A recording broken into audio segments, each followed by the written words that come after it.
en el transcurso de la clase. La primera pregunta es acerca de la epidemiología de la enfermedad vascular cerebral. Señale la respuesta falsa. Inciso A, la mortalidad general por enfermedad vascular cerebral mostró un descenso desde el año 2000 hasta el año 2008. Inciso B, el estudio Premier mostró una mortalidad por enfermedad vascular cerebral a 30 días de 15%.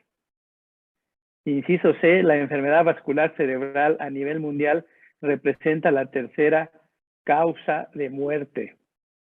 Inciso D, de los diferentes tipos de enfermedad vascular cerebral, predomina la prevalencia de infarto cerebral. La siguiente pregunta. ¿Cuál es el factor de riesgo más importante para enfermedad vascular cerebral isquémica y hemorrágica? Primera opción, tabaquismo. Segunda, alcoholismo. Tercera, hipertensión arterial. Cuarta, dislipidemia. Y por último, la hipoglicemia o hipoglucemia. Siguiente pregunta. Acerca de la prevención primaria de enfermedad vascular cerebral, señale la respuesta correcta. Inciso A, la incidencia de enfermedad vascular cerebral se duplica cada 10 años a partir de la edad de 20 años. Inciso B, para la prevención de la enfermedad vascular cerebral, la meta es una presión arterial sistólica menor a 140 y una presión arterial diastólica menor de 90 milímetros de mercurio. Inciso C, en la población afroamericana e hispanoamericana hay una menor incidencia y mortalidad de enfermedad vascular cerebral. Inciso D, en pacientes diabéticos se recomienda mantener una hemoglobina glucosilada mayor al 7%. Iniciamos el tema en sí. La definición de enfermedad vascular cerebral de acuerdo a la OMS es la siguiente. Es un déficit neurológico focal de inicio agudo específicamente atribuible a la afección cerebrovascular que persiste por más de 24 horas. Por supuesto, quedan fuera de esta definición los casos de muerte súbita antes de ese tiempo, o si el desarrollo de los síntomas o la evolución de la enfermedad es interrumpida por una cirugía.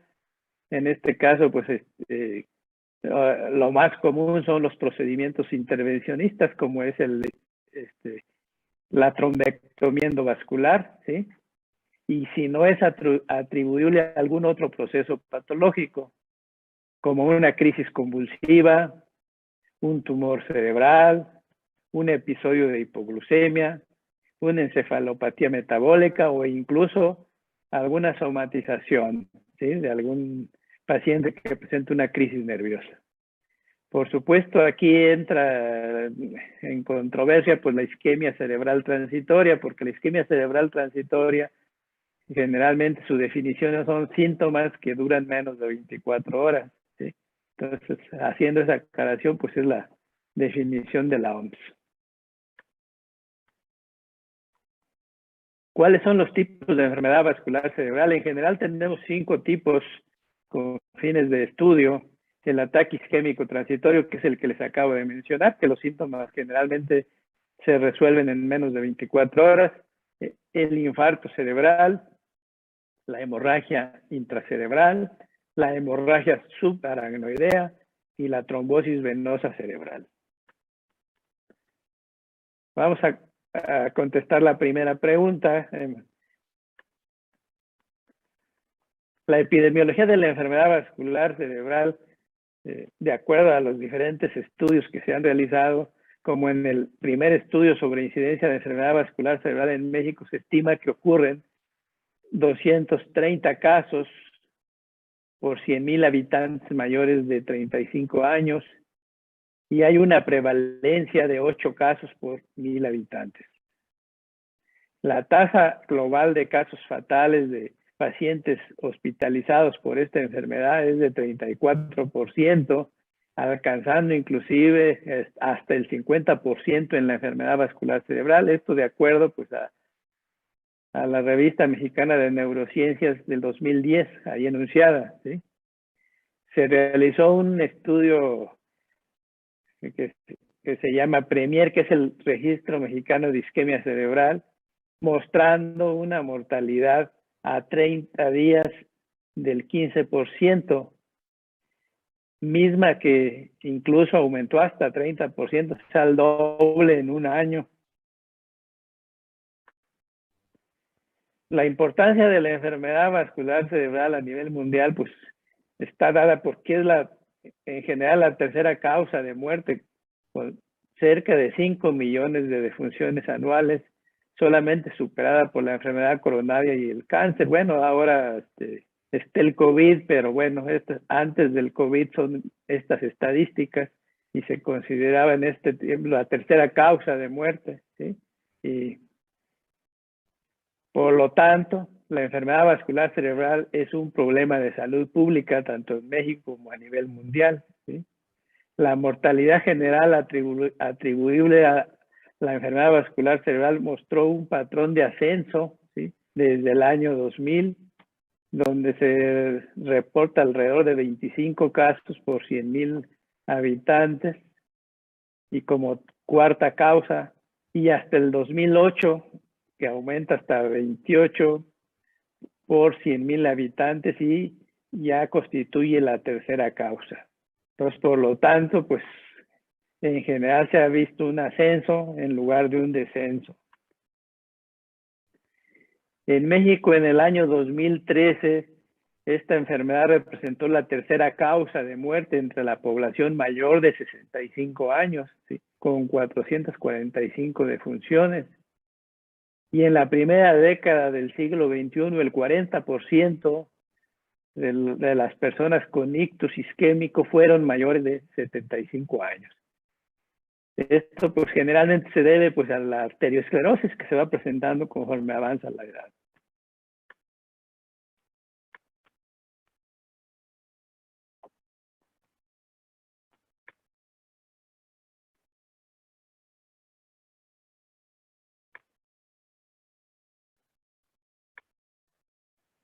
La prevalencia de los diferentes tipos de enfermedad vascular cerebral, esto por supuesto basado en un estudio de 2,000 pacientes, como está aquí enunciado, siendo el 55% mujeres y 45% hombres, con una edad promedio mediana de 64 años, es el siguiente. El ataque isquémico transitorio constituyó el 5%, el infarto cerebral, pues prácticamente la mayoría, el 52%, seguido por la hemorragia intracerebral, que es cerca del 30%, la hemorragia subaracnoidal alrededor del 10% y más el porcentaje más bajo, la trombosis venosa cerebral, del 3%.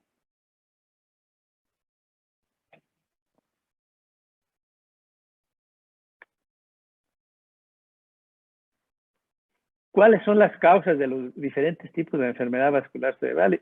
Basados en el mismo estudio que ya enuncié, se encontró que el infarto cerebral va a estar dado por arteriosclerosis o aterosclerosis en alrededor del 15%, por un cardioembolismo alrededor del 25%, por la enfermedad de pequeños vasos, que son las pequeñas ramas que se van tapando principalmente conforme avanza la edad, alrededor del 20%, y otras causas alrededor del 5%, y todavía, como ustedes pueden ver, hay un porcentaje muy alto del cual no sabemos su causa, es la causa sin determinadas, pues alrededor del 35%. Entre las causas de la hemorragia intracerebral, la principal es la hipertensión arterial con un 67%. Después están las malformaciones vasculares con alrededor del 8%, la angiopatía amiloide con un 4%, y así vamos de los trastornos hematológicos como la hemofilia u otras, el 4%, Otras causas del alrededor del 8% y todavía también un 10% en el que no sabemos la causa.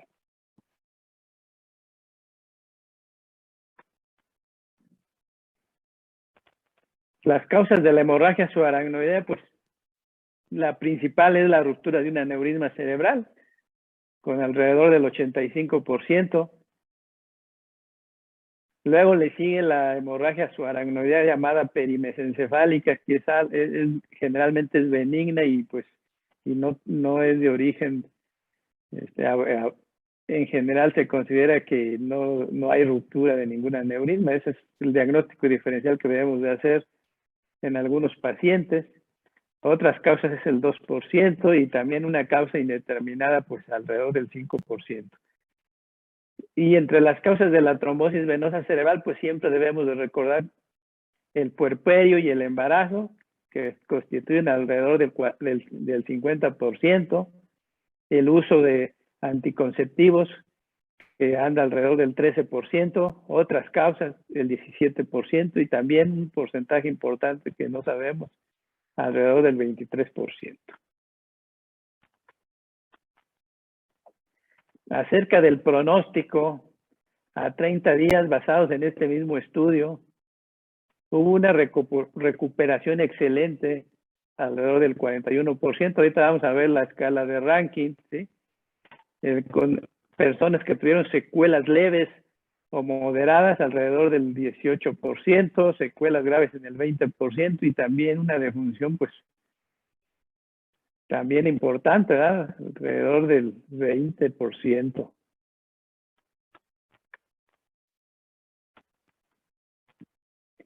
Pues aquí tenemos ya la respuesta de la primera pregunta en base a lo que acabamos de revisar acerca de la epidemiología de la enfermedad vascular cerebral. Señala la respuesta falsa, ¿sí?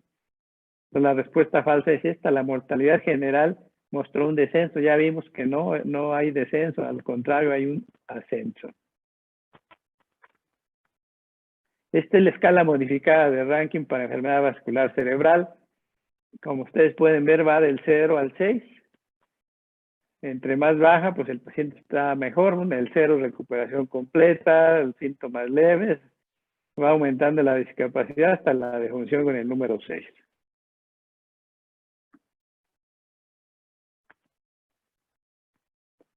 Ahora vamos a contestar la siguiente pregunta. ¿Cuál es el factor de riesgo más importante para enfermedad vascular cerebral isquémica y hemorrágica? Para eso, pues vamos a estudiar los factores de riesgo de la enfermedad vascular cerebral. El factor de riesgo vascular más importante para ambos tipos de enfermedad vascular cerebral, tanto isquémica como hemorrágica, es la hipertensión arterial sistémica en el 60 a 65% de los pacientes, ¿sí? De ahí la importancia, ¿verdad?, de controlar un paciente hipertenso, ¿sí? La mayor frecuencia de hemorragia intracerebral está en relación estrecha con la prevalencia elevada de hipertensión arterial en la población mexicana. De acuerdo a una encuesta nacional de salud, la prevalencia de hipertensión es de 42.3% en adultos mayores de 20 años y alcanza hasta el 60% entre la edad de 50 a 60 años y por supuesto hasta 70% en mayores de 60 años. Generalmente, pues la mayoría de los pacientes mayores que vemos nosotros con una enfermedad vascular hemorrágica son por esta causa, ¿sí? Y en pacientes jóvenes, pues es generalmente los aneurismas.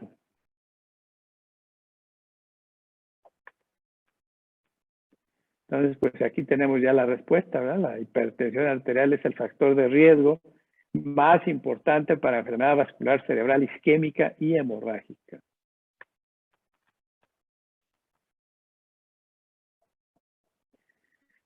Vamos a ver pues, los tipos de enfermedad vascular cerebral relacionados con la edad, ¿sí? Ya mencionamos que la frecuencia de enfermedad vascular cerebral isquémica va a aumentar generalmente con la edad. La hemorragia intracerebral se mantiene con la misma frecuencia en todos los grupos de edad, solamente cambia la causa. La hemorragia subaracnoidea y sobre todo la trombosis venosa cerebral se presentan principalmente a menor edad, generalmente en personas en edad laboral, ¿sí? Y los casos de hemorragia subaracnoidea y trombosis venosa cerebral son más frecuentes en las mujeres.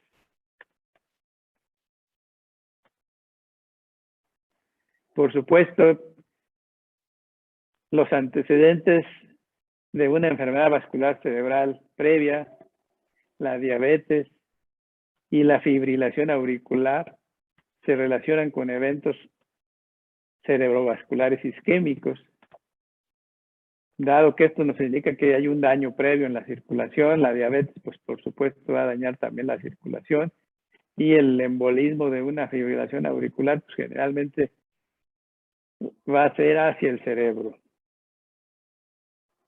Por supuesto, si tenemos un paciente con una aterosclerosis en otros territorios, por ejemplo, que ya tuvo alguna isquemia cardíaca o que ya tuvo algún problema periférico, se va a asociar con casos de una enfermedad vascular cerebral isquémica con mayor frecuencia, ¿sí?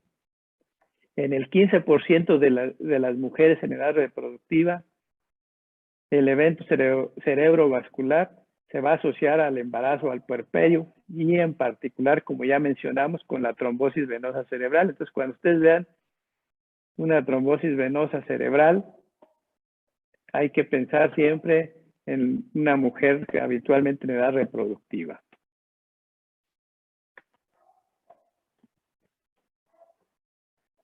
Continuando con los factores de riesgo de la enfermedad vascular cerebral, por supuesto, los pacientes mayores de 75 años con infarto cerebral, a excepción de la fibrilación auricular y la hipertensión arterial sistémica, la frecuencia de factor de riesgo como obesidad, tabaquismo, alcoholismo y dislipidemias se observaron con una frecuencia mucho menor en comparación a lo reportado y bien conocido en pacientes menores de 75 años con enfermedad vascular cerebral isquémica, ¿sí?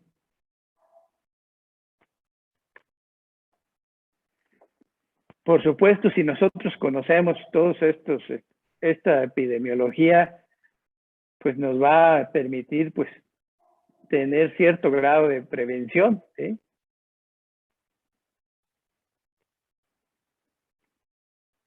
Ya sabemos que no vamos a evitar el infarto cerebral, ¿sí? Pero pues tratar de que se presente lo más tardíamente posible, ¿sí? Y tener una mejor calidad de vida, ¿sí? Por lo tanto, la hipertensión arterial y la fibrilación auricular deben de identificarse lo más pronto que se pueda, ¿sí? Y se deben de tratar adecuadamente para reducir la incidencia de la enfermedad vascular cerebral isquémica, principalmente en mayores de 60, ¿verdad? Ya mencionamos, pero ya mayores de 75 años, pues prácticamente tiene una frecuencia muy alta.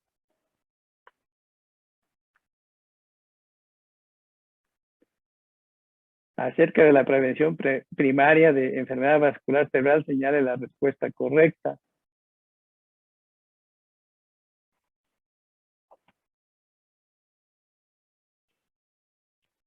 ¿Cuál es?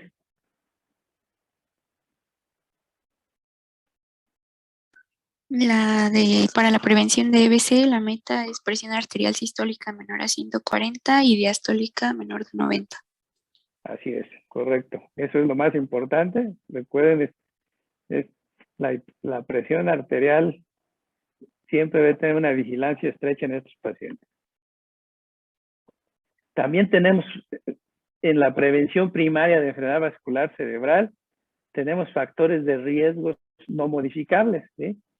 Entre ellos está la edad. La edad es el principal factor de riesgo no modificable para enfermedad vascular cerebral. La incidencia se duplica cada 10 años a partir de los 55 años. La enfermedad vascular cerebral es más frecuente en hombres.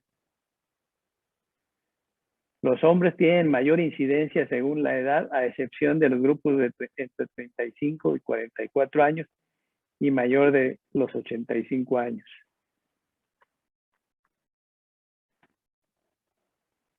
También hay otros factores de riesgo no modificables, ¿sí? Por ejemplo, en estudios de Estados Unidos se ha observado que las personas de origen afroamericano e hispanoamericano presentan una mayor incidencia y mortalidad por enfermedad vascular cerebral. También la presencia de antecedentes familiares de enfermedad vascular cerebral se ha asociado con un riesgo más elevado de enfermedad vascular cerebral. Pero hay otros factores de riesgo modificables que entran en la prevención primaria, ¿sí?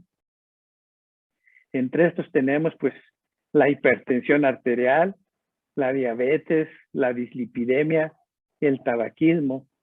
Volvemos a repetir, la hipertensión arterial es el factor de riesgo más importante para la enfermedad vascular cerebral después de la edad, tanto en la isquémica como la hemorrágica.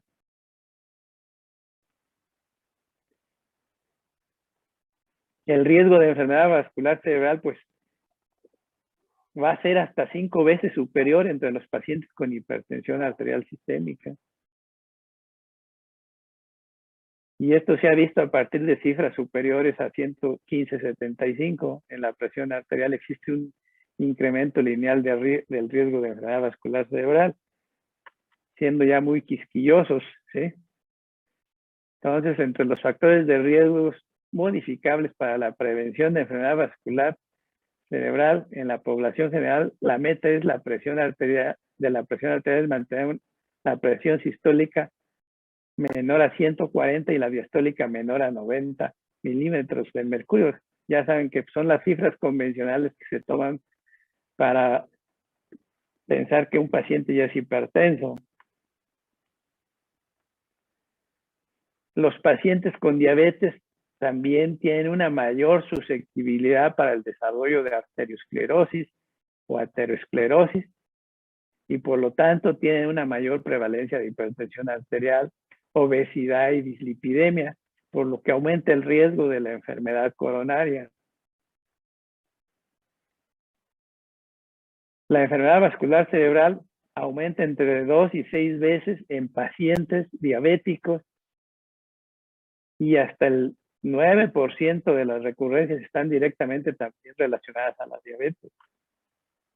Por lo tanto, entre los factores de riesgo modificables, se recomienda también en los pacientes diabéticos mantener una hemoglobina glucosilada menor al 7%, ¿sí? Ustedes saben que este es un estudio que nos permite ver si un paciente está controlado o descontrolado. Entonces, el objetivo es que sea menor al 7%. En pacientes con diabetes, que ya tienen diabetes y aparte son hipertensos, es más estricto, se debe ser más estricto el control de la presión arterial y el objetivo es mantener cifras menores a 130/80, ¿sí? A diferencia de las que ya habíamos mencionado, 140/90. En estos pacientes es muy probable que vayamos a tener un evento, entonces deben tener un mejor control. En México, según los resultados del estudio Premier, el tabaquismo como factor de riesgo para enfermedad vascular cerebral se asoció a la presencia de isquemia cerebral transitoria o infarto cerebral en alrededor del 16.5%. También pues tenemos el tabaquismo pasivo, ¿sí? La exposición en el hogar, que también ha sido relevante, ¿sí? Muchas veces estamos en alguna reunión, hay personas fumando. Ese es el motivo por el que pues ahora se ha tratado de que haya las salas de fumadores y no fumadores, porque pues debido a este factor de riesgo. Entonces, la asociación con tendencia lineal entre la intensidad de la exposición al tabaco y al riesgo de enfermedad vascular cerebral global, pues es importante.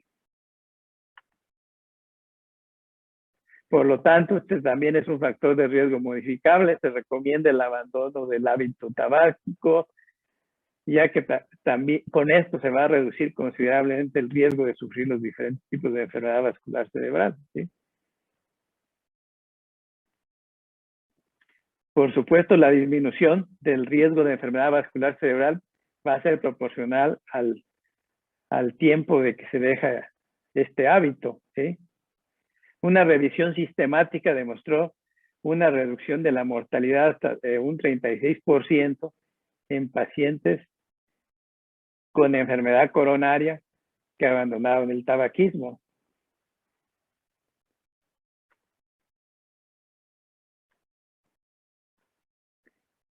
Continuando con los factores de riesgo modificables en relación al alcoholismo, un metaanálisis demostró una relación no lineal entre la ingesta de alcohol y el riesgo de enfermedad vascular cerebral, pero en general esto se va a relacionar por la cantidad que se ingiere de alcohol. Por ejemplo, el consumo de menos de 12 gramos al día de alcohol o menos de una bebida al día mostró una disminución significativa del riesgo de enfermedad vascular cerebral. Entonces, en poca cantidad puede ser benéfico.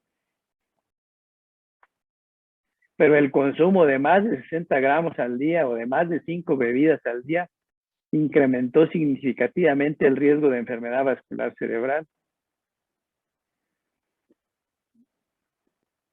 Para infarto cerebral incrementó de 31% hubo un incremento de 31% con la ingesta de más de 60 gramos al día, para que se den una idea. Otro de los factores de riesgo pues, que se debe tomar en cuenta es el uso de los anticonceptivos orales, ¿sí? Que aquí vemos algunas cifras, han salido muchos anticonceptivos tratando de disminuir estos riesgos, pero de todas maneras, en general, pues hay un riesgo en las personas que utilizan los anticonceptivos.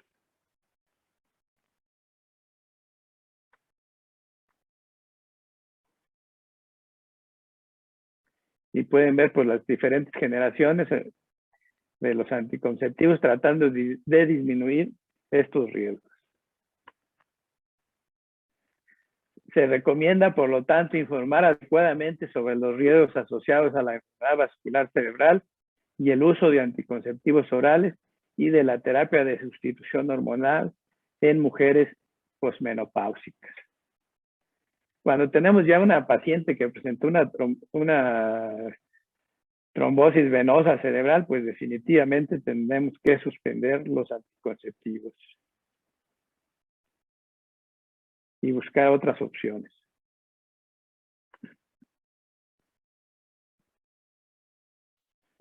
Pregunta acerca de la prevención primaria de enfermedad vascular cerebral, señalen la respuesta correcta. Bueno, es la que ya contestaron.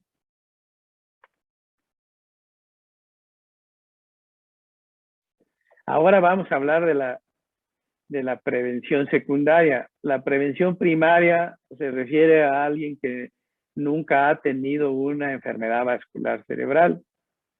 La prevención secundaria se refiere a una persona que ya tuvo un evento y tratamos de que ya no vuelva a repetir, ¿sí? Por supuesto, el tratamiento de la hipertensión arterial es la intervención más importante en la prevención secundaria de la enfermedad vascular cerebral, ya que es un factor de riesgo independiente y el más importante. Aquí enuncio el estudio post-Stroke llamado PATS, que es el primer estudio de gran magnitud que ha mostrado la efectividad del tratamiento de la hipertensión arterial para la prevención de la enfermedad vascular cerebral.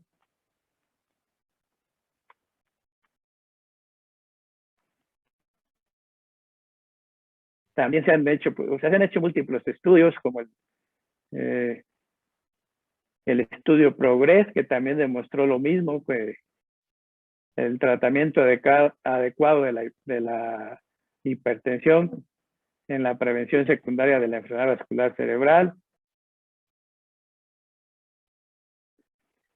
Otro metaanálisis de ensayos clínicos confirmó que el tratamiento antihipertensivo reduce el riesgo de recurrencia de enfermedad vascular cerebral después de un evento previo de una isquemia cerebral transitoria.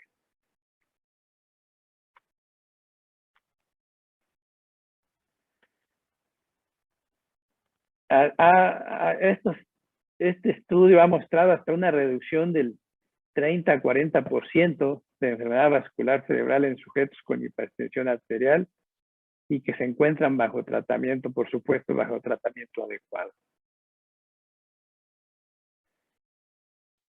Entonces, esto nos indica que la terapia farmacológica en el paciente con cifras altas de presión arterial debe iniciarse en los primeros días posteriores al evento vascular, cuando la presión sistólica sea mayor o igual a 140 o la presión diastólica mayor o igual a 90.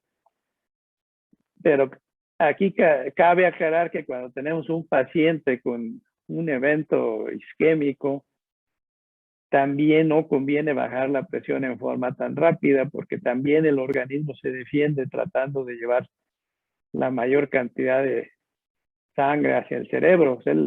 Y si bajamos mucho la presión arterial, también se puede extender el infarto. Entonces tenemos que tener mucho cuidado también de ir controlando poco a poco estas cifras. Se recomienda iniciar, por supuesto estamos hablando de prevención secundaria, se recomienda iniciar tratamiento antihipertensivo en los pacientes con infarto cerebral o isquemia cerebral transitoria no tratados previamente, después de los primeros días posteriores a la enfermedad vascular cerebral, cuando la presión arterial sistólica sea igual o mayor a 140 milímetros de mercurio, o la presión arterial diastólica sea igual o mayor a 90 milímetros de mercurio, ¿sí?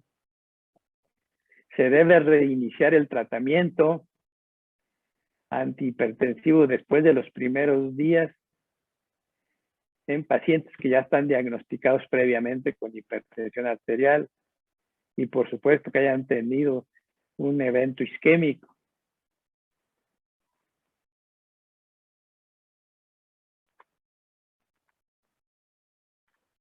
Volvemos a repetir las metas de tratamiento en relación a la reducción de las presiones arterial sistólica y diastólica. Son inciertas y deben individualizarse, pero de acuerdo a los estudios, las metas son una presión arterial sistólica menor de 140 y una diastólica menor de 90. Para pacientes que tienen infartos lacunares, que generalmente son pacientes ya mayores de 60 a 65 años, puede ser razonable mantener una presión arterial sistólica menor de 130. En los pacientes de edad avanzada, la mayoría generalmente tienen presiones arteriales sistólicas hasta de 160, 180. Entonces aquí se ha visto que también esa presión arterial sistólica hay que tratar de mantenerla en esta cifra.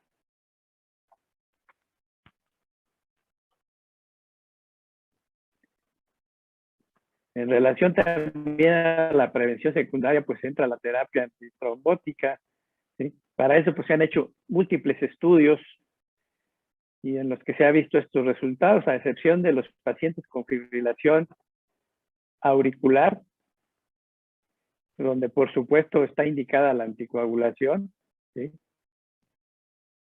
En los demás casos no hay diferencia entre el uso de ácido acetilsalicílico y la terapia anticoagulante para reducir el riesgo de recurrencia de la enfermedad vascular cerebral isquémica. Por supuesto, cuando se utiliza anticoagulación también hay riesgo de que se transforme el infarto en hemorragia, ¿sí? La elección del agente antitrombótico pues se debe individualizar en base a los factores de riesgo, el costo del medicamento, la tolerancia, las interacciones farmacológicas, la función renal y por supuesto si el INR cuando se utilizan los anticoagulantes. Para los pacientes con infarto cerebral o isquemia cerebral transitoria con fibrilación auricular paroxística persistente o permanente, o a aquellos en los que se ha iniciado tratamiento con anticoagulantes, se recomienda mantener un INR de 2.5. Si los pacientes que tienen fibrilación auricular, pues están mandando coágulos incluso a ambos hemisferios cerebrales. Entonces, ellos sí, en esto sí hay que tener mucho cuidado porque si no se tiene una anticoagulación adecuada, pues el paciente generalmente va a presentar nuevos eventos de isquemia, ¿sí? En pacientes que se ha presentado un infarto cerebral o una isquemia cerebral transitoria sin una causa identificada, pudieran tener efectos alguna alteración cardíaca transitoria y por lo tanto se recomienda un monitoreo cardíaco ambulatorio hasta por 30 dentro de los primeros 6 meses del evento en busca de una fibrilación auricular paroxística.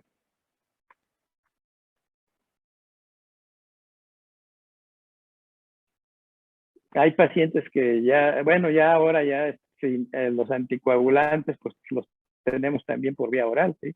Pero hay pacientes en que a veces no es posible o hay alguna contraindicación y en estos casos se necesita o se debe de utilizar por lo menos antiagregantes como el ácido acetilsalicílico o la aspirina. La adición de otro antiagregante como el clopidogrel a 75 miligramos generalmente por día a la terapia con aspirina puede considerarse, ¿sí? Se podrían asociar los dos medicamentos. Incluso hay presentaciones que los traen asociados.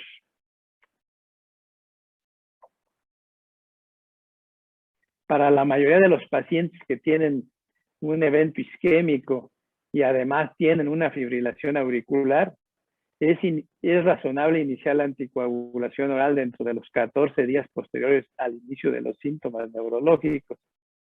Muchas veces la aplazamos estos días por el riesgo de que se pueda transformar el infarto en una hemorragia, ¿sí? Como está acá enunciado, ¿sí? Entonces, puede retrasarse hasta 2 semanas, ¿sí? El inicio del anticoagulante. Y en estas 2 semanas generalmente usamos antiagregantes. También otra opción, pues en estos pacientes que no podemos usar la anticoagulación oral, se puede usar una heparina de bajo peso molecular, o sea, la enoxaparina principalmente es la que se está usando, ¿sí? Y en general son pacientes que la toleran adecuadamente, con poco riesgo de hemorragia. Incluso la enoxaparina pues se usa mucho como profiláctico de que se pueda presentar alguna trombosis después de la cirugía.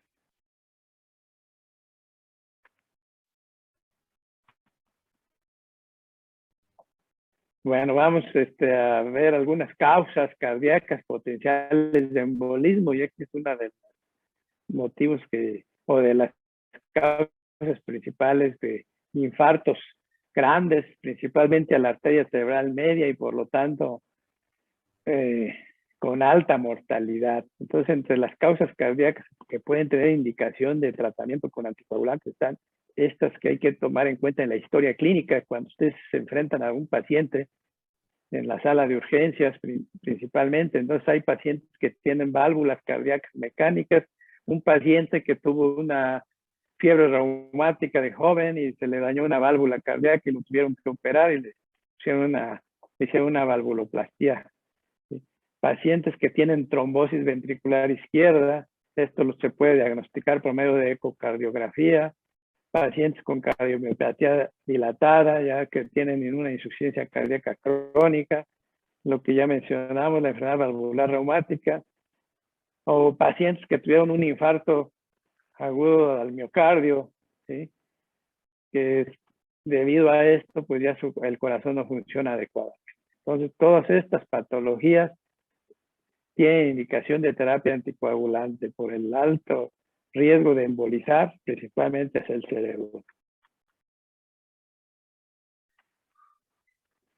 ¿Cuál es la terapia antitrombótica? ¿Sí? En pacientes con isquemia cerebral no cardioembólica. ¿Sí? En estos casos es preferible el uso de agentes antiagregantes o antiplaquetarios, el que ya mencioné, ¿sí? Más que anticoagulantes. Aquí está indicado los antiagregantes para reducir el riesgo de recurrencia de la enfermedad vascular cerebral isquémica. Se han aprobado 4 agentes antiagregantes o antiplaquetarios por la FDA para la prevención de eventos vasculares isquémicos. Como ya mencioné, el ácido acetil salicílico, la aspirina. También hay combinaciones que se han hecho con el ácido acetil salicílico junto con el dipiridamol. Aquí con el dipiridamol lo único es que muchos pacientes presentan cefalea y eso pues a veces obliga a cambiar el tratamiento. El clopidogrel, la ticlopidina, ¿sí? Son los más comunes.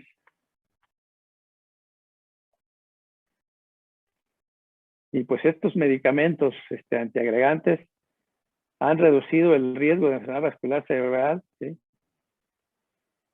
De infarto del miocardio o muerte hasta en un 20, alrededor de un 20%, ¿sí? La aspirina mostró una disminución del riesgo de enfermedad vascular cerebral en pacientes con isquemia cerebral hasta en un 15%. La ticlopidina no ha mostrado beneficio comparado con la aspirina, ¿sí? Y tiene mayores efectos secundarios, por lo que ya prácticamente se usa muy poco. El clopidogrel no mostró una diferencia estadísticamente significativa en la reducción de enfermedad vascular cerebral. Sin embargo, pues se sigue utilizando. Muchas veces hay pacientes que, por ejemplo, cardíacos que se utiliza altas dosis después de un infarto también, ¿sí?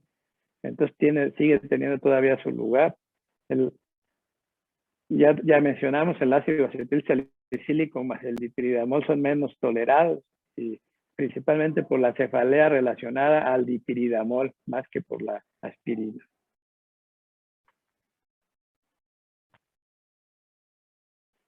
Entonces, la monoterapia con el ácido acetil salicílico o aspirina, con una dosis que va desde 50 hasta 325, habitualmente en Estados Unidos se utilizan dosis de 80, hay tabletas de 80 miligramos. Aquí en México habitualmente tenemos las tabletas de 100 miligramos, ¿sí?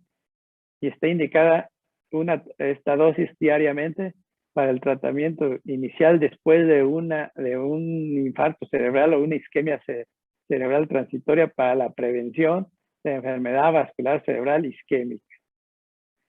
La monoterapia con clopidogrel es una opción razonable para la prevención secundaria en lugar del ácido acetil salicílico, aunque hay pacientes que incluso se pueden asociar los dos medicamentos.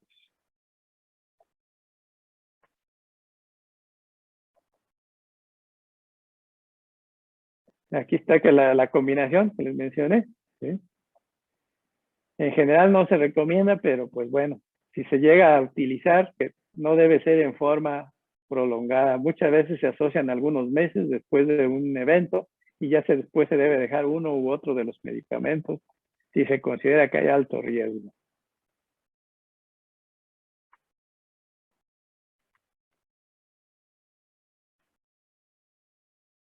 Hay que hacer algunas consideraciones. Hay pacientes que aún tomando la aspirina han tenido eventos isquémicos. Sin embargo, pues no hay evidencia que aumentando la dosis de aspirina haya un beneficio adicional, ¿sí? Aunque se consideran algunos agentes alternativos, ¿sí? Sin embargo, pues todavía falta de conocer más estudios y todavía pues no tenemos respuesta a muchas preguntas.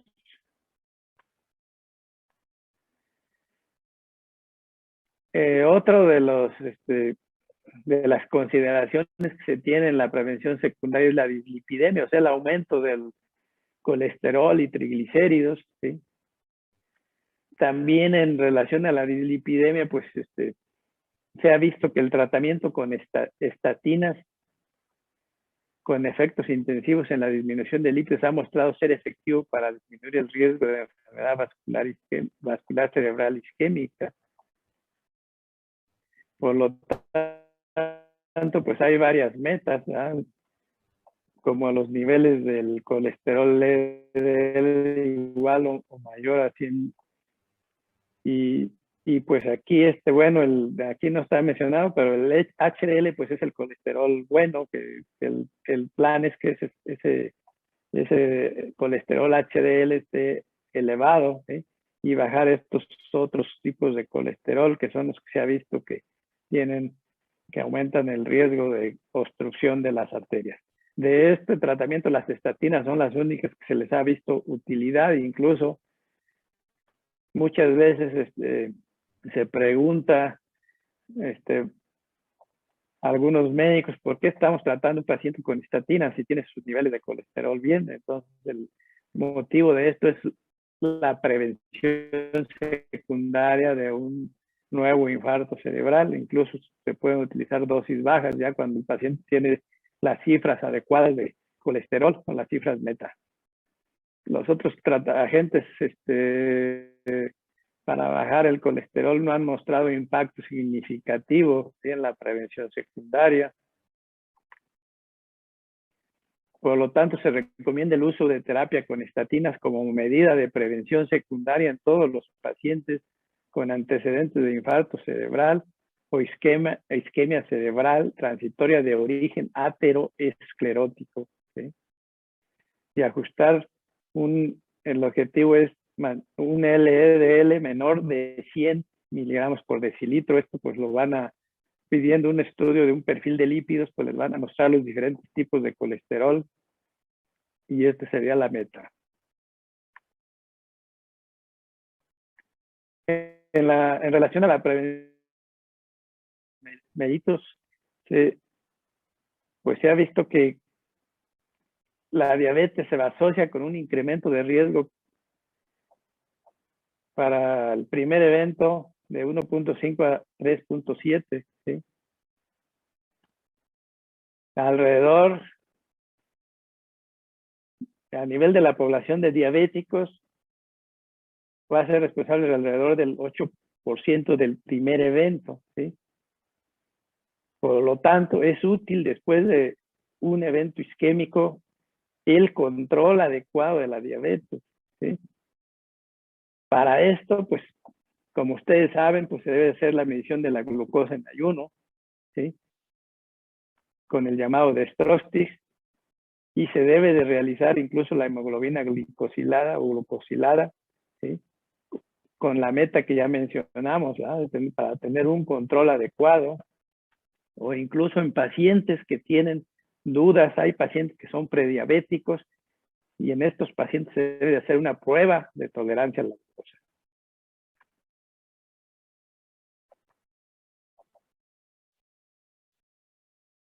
Igual que en la prevención primaria, se recomienda mantener metas de una hemoglobina glucosilada menor o igual a 7%.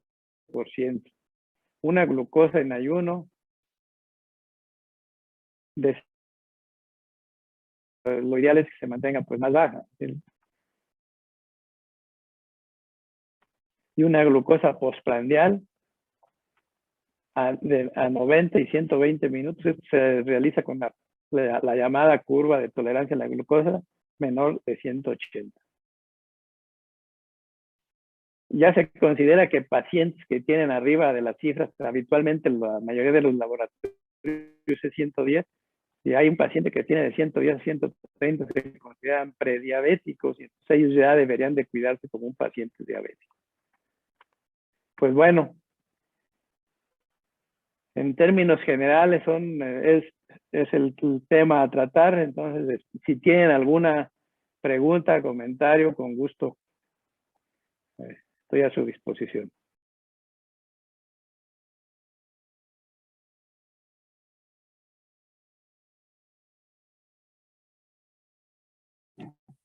Creo que no hay dudas, doctor. Les agradezco su atención y ya dejo de compartir pantalla para que terminen la sesión. ¿Sí? Muchas gracias. Muchas gracias, doctor. Gracias,